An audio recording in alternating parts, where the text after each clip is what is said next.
After the 1986 Transformer movie, Optimus Prime was revived in Season 3, and American fans saw him return once again. And when Season 4 came around, The Rebirth, a three-parter series, fans got to see more of Optimus Prime in charge of the Autobots leading the fight against the Decepticons.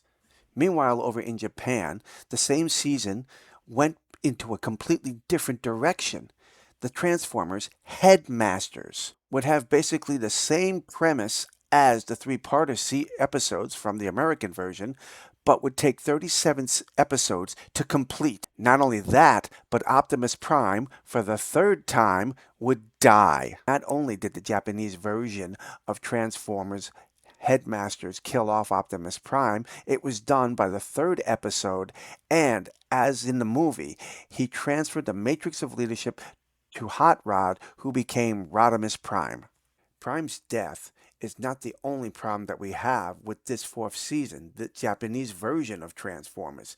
It's just the beginning of a canon problem that to this day has never been resolved.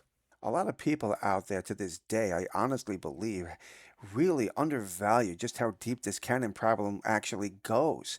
Because what most American fans don't realize is that the Japanese didn't just get a different season 4, they got an entirely different generation. Now understand, this is my own personal belief, but when you have two officially licensed versions of the same cartoon that tell completely contradictory stories about what happens to the same characters, you don't have continuity. You have a problem.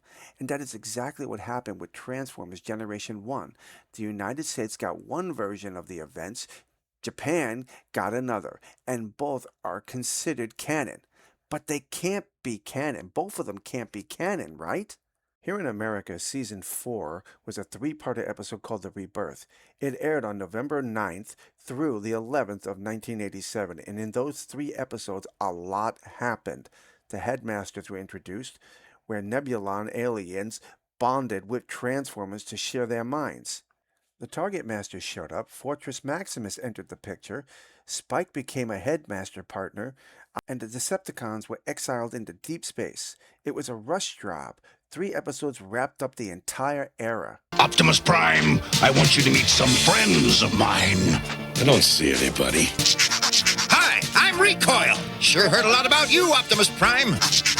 I'm called Haywire, and I can nail a Deceptor creep at 4,000 yards. Ha ha, you bet! They call me Peacemaker. Spoil Sport's the name, and there ain't a target I can't hit. I'm Pinpointer, and I'm an even better shot than he is. And I'm Firebolt. We are the Target Masters. And we're all Headmasters now, Prime. Watch! But here's where things get interesting. And this is where things change in a very bad way for the continuity of Generation 1. You see, over in Japan, The Rebirth was never aired. They got Season 1 and 3, but when it came to the 4th season, they decided to produce their own continuation. And that's where the continuity problems begin.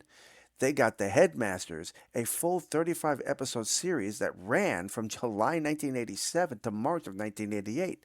Now, you'd think that's okay. It's just a Japanese version of Season 4, right?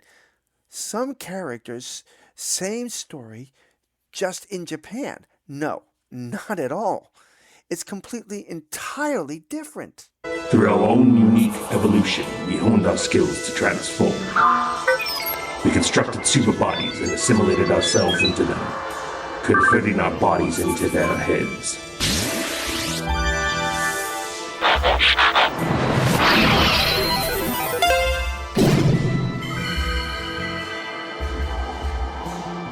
That is why we are called Headmasters.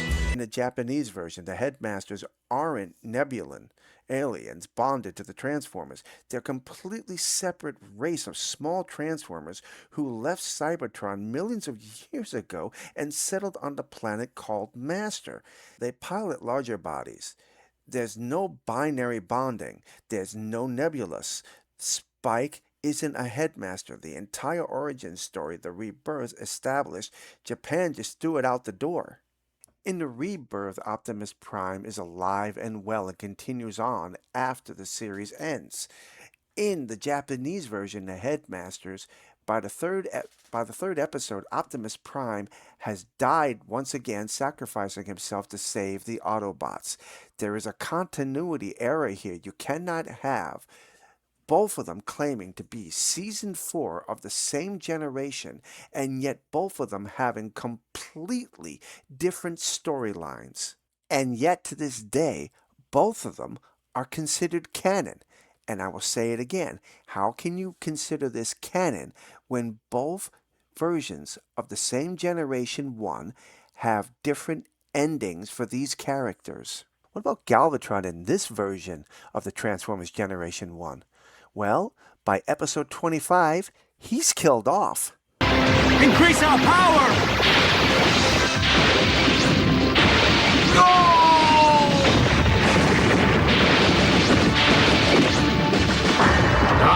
My dream is ruined! Not only is Galvatron killed off by the Headmasters, no final conflict between either Optimus Prime or Rodimus Prime. He is killed off by the Headmasters, and his final words as the ice is covering him is, "Somebody come and help me."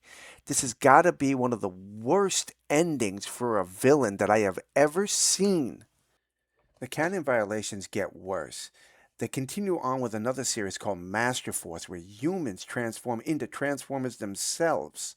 That has got to be one of the most ridiculous ideas that I have ever heard of, and it slowly started eating away at the continuity of this series. What makes this story even more frustrating is the fact that both versions were produced with the involvement of Toei Animation, the same studio, the same animation, the same franchise, and yet two completely different stories about what happened to the Transformers after Season 3.